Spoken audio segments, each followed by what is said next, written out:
So Richard Dawkins has a number of attempts to sort of avoid this issue of the apparent need to appeal to design to explain the specified complexity of the fine-tuning of the universe or of life itself and so on. And one argument that he gives is to say, look, when you're trying to explain anything, it makes no sense to explain it by referring to something that's even more complex and unlikely than the thing you're trying to explain.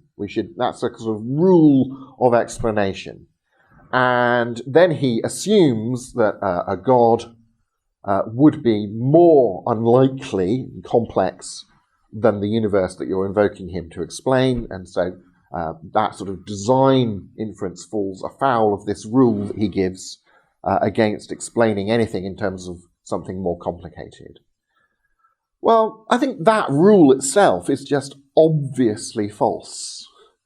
So think of looking at a painting by an artist like Vincent van Gogh and think, do we make an advance in explaining the painting if we refer to the artist who painted it?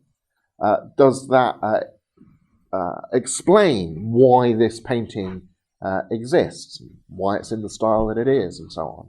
And I think the answer to that is, well, yeah, obviously, that is an explanatory advance. If you didn't know that paintings are produced by artists, or that paintings like this, in this style, were invented by Van Gogh, then you would understand the painting less than you do when you know about Van Gogh.